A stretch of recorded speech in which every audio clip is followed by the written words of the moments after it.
Okay. Hey guys, it's Nick here again. This is part 2 um, to my previous video regarding investing in precious metals. My main bit of research was basically just on gold and silver because they're readily available, and the key is with this sort of investment you want to find something very easily to resell, so it's got to be very liquid. They are liquid, but you've got to try to think about how the vast majority of people see things. A lot of people I'm lucky enough to work um, in and around gold and silver. I won't tell you exactly what I do, but yeah, I sort of see a lot of that. And from the clientele that I speak to, the general public, they're not very clued up on what platinum is. I know it sounds a bit silly, but they don't know much about platinum. So even though if you're buying bullion, you want to appeal. It's either way though. Look, I know I'm sort of contradicting myself a bit now, but I'm sticking to gold and silver. Buy a bit of platinum if you want. It's more expensive than gold. However, you're looking at around about $1,600 an ounce for platinum. So you think it's expensive buying gold. It's even more so expensive buying platinum. Your other options are your platinum group metals. You've got rhodium's one, and palladium's the other one. There's a few others too, but they're not readily available. Platinum's one of those metals, falls into the similar category as silver. It's widely used in electronics and industry, and it's being consumed. Initially, when they first discovered it, it was really difficult to extract, but the process for a lot of these metals has become simpler, but it's still expensive. So that's another one of the driving forces there. I was actually just looking at the Australian government website and having a look at the monetary policy and what they're doing there, and what the current inflation rate is. Here in Australia, they've published it as being 2.1%.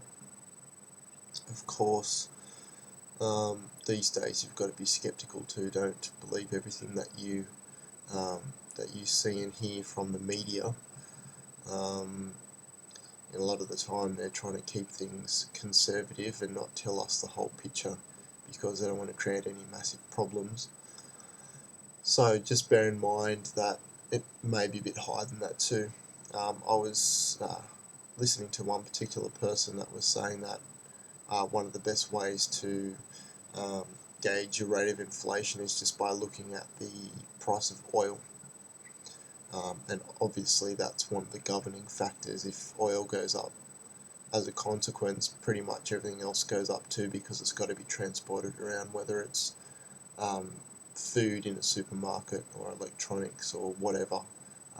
They've all got to be distributed, and the primary form of distribution involves transport that requires fuel. So just have a look at your changes in oil prices. That's going to give you a good idea of what your inflation rate's going to be. Also bear in mind that you want to counter what inflation's doing. So have a look at what your bank's paying you in interest. Some of the better banks are paying around about 6% per annum interest. And then obviously you've got to take out inflation. So you're looking at sort of 4.1%. So that can be your effective interest rate. 3.1%, 3.9%. And then you're looking at any gains you're making, you're getting taxed on that as well. So your effective increase in your hard-earned cash is really being reduced by capital gains, which you've got to pay anyway, and inflation. Best way to remove the the inflation factor is by putting it in precious metals. Just make sure that when you buy them, you're buying them with money that you don't need in the near future. The last thing you want to do is buy precious metals and get yourself into a financial situation by spending too much money and you can't even afford to pay your own bills. Don't be stupid and spend too much money there. At the same time, people are saying 10% of your investment portfolio should be in precious metals. Some people are saying 25%.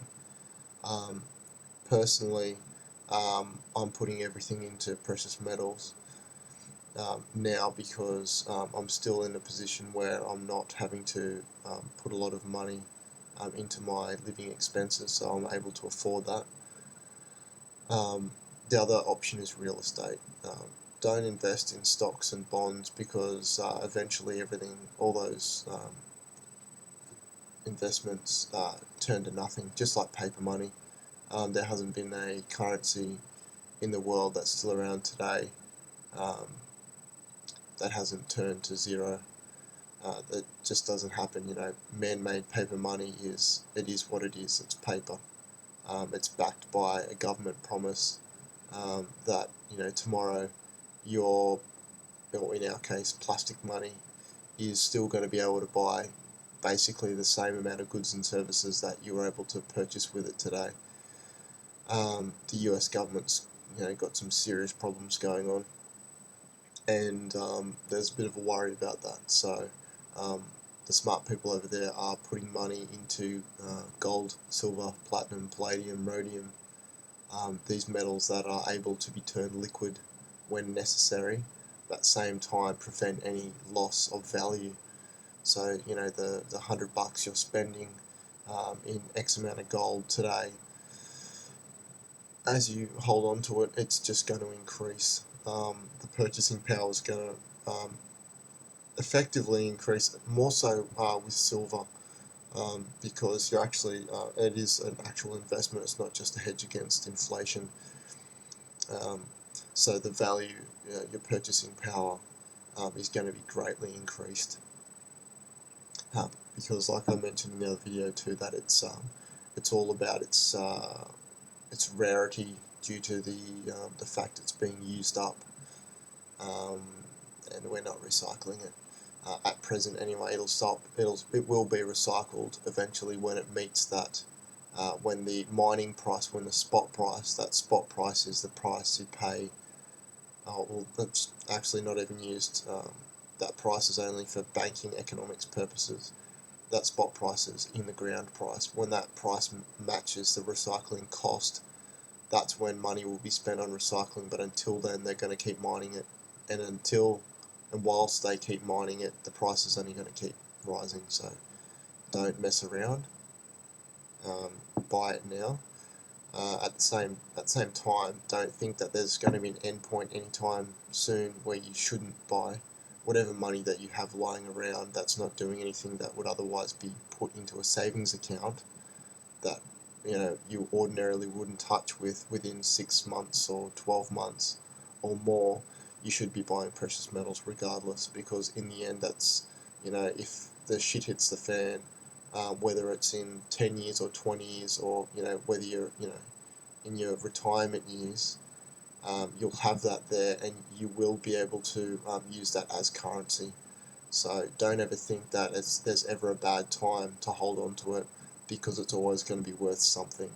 So keep buying it with any spare money that you have, because even if it only makes 5%, it's still better than nothing, and it's still guaranteed it's not going to lose value. Whereas your 5% or 6% earning interest in the bank, those banks could go kafooey and you just lose your money, and you don't want to do that. The whole principle of wealth creation is not to lose that principle. That's the most important thing. I'm almost out of time, so if I have anything else to say, I'll put another video up. Thanks, guys.